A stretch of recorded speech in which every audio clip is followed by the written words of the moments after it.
বাংলাদেশের ইতিহাসে 1991, 1996 এবং 2001 সালের নির্বাচন সবচেয়ে গ্রহণযোগ্য নির্বাচন হয়েছে।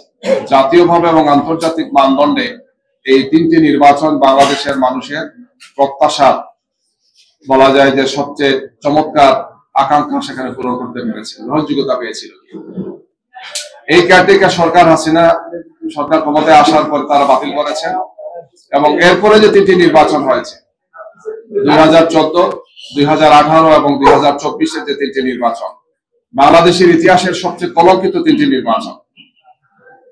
একটি নির্বাচন 2014 সালে যেখানে বিনা ভোটেই অর্ধেকের চেয়ে বেশি 154 জনের মতো সংসদ সদস্য পাস করেছেন, ভোটাররা সেখানে ভোট দিতে যান নাই। 2018 সালে আরেকটি নির্বাচন হয়েছে, যে নির্বাচনে জনগণ ভোট দিতে পারেন নাই। আগের দিন রাতের বেলায় সেই ভোটটা দেওয়া হয়েছে, যেটাকে আমরা রাতের ভোট বলেছি। 2024-এ সে আরেকটি অদ্ভুত নির্বাচন হয়েছে। আওয়ামী লীগ এক পক্ষে, বিপরীত পক্ষে আওয়ামী লীগ ছিলেন, যেটাকে আমি আর দামি নির্বাচন এদেশের মানুষ, সাংবাদিকরা বলেছেন এটা। অর্থাৎ 2014, 2018 এবং 2024-এর তিনটি নির্বাচন বাংলাদেশের ইতিহাসের কলঙ্কিত নির্বাচন। কেয়ারটেকার সরকার না থাকলে বা এই ধরনের একটি লেভেল প্লেইং ফিল্ড এবং নিরপেক্ষ সরকার ব্যবস্থা না থাকলে কি হতে পারে 14, 18 এবং 24 আমাদের সামনে সেটা জাজ্বল্য উদাহরণ। যার ফলশ্রুতিতে আপনারা জানেন 2024-এ 5 আগস্ট বাংলাদেশের ছাত্র জনতা অভূতপূর্ব গণ অভ্যুত্থানের মাধ্যমে এই ফেসিবাদ এবং স্বৈরাচারী শাসককে বিদায় নিতে হয়েছে। আমরা আল্লাহ সুবহানাহু ওয়া তাআলার কাছে শুকরিয়া আদায় করছি, দেশবাসীকে কৃতজ্ঞতা জানাচ্ছি। এই আন্দোলনে দেশবাসী অংশগ্রহণ করেছেন, আমরা চেষ্টা করেছি আমাদের পক্ষ থেকে সর্বোচ্চ ভূমিকা রাখার জন্য।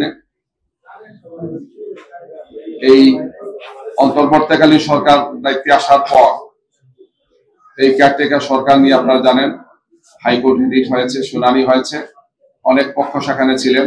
সব পক্ষের শুনানির পরে আজকে মহামান্য সুপ্রিম কোর্ট ঐতিহাসিক সেই রায়টি দিয়েছেন।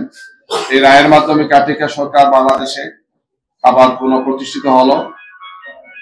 মহামান্য আদালত এটাও বলেছেন যে আগামী ত্রয়োদশ নয় 14th জাতীয় সংসদ নির্বাচন এই কেয়ারটেকার সরকারের অধীনে হবে।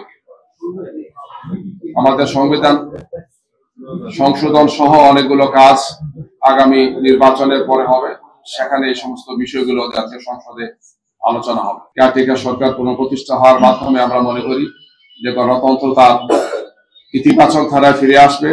বাংলাদেশের মানুষ তার ভোটাধিকার নিয়ে আর সন্দেহের মধ্যে থাকবে না। একটি সরকারের 5 বছর পূর্ণ হওয়ার পর কেয়ারটেকার সরকার প্রতিষ্ঠিত হবে এবং জনগণ ভোট দেওয়ার মতো একটি সুন্দর পরিবেশ পাবে। একটি দেশের রাজনৈতিক স্থিতিশীলতা, অর্থনৈতিক স্থিতিশীলতা, তার অগ্রগতি, তার সামগ্রিক উন্নয়নের জন্য সরকার ব্যবস্থা, নির্বাচন ব্যবস্থা এবং বিশেষ করে কেয়ারটেকার সরকার ইতিবাচক ভূমিকা পালন করবে, এটা আমরা প্রত্যাশা রাখি।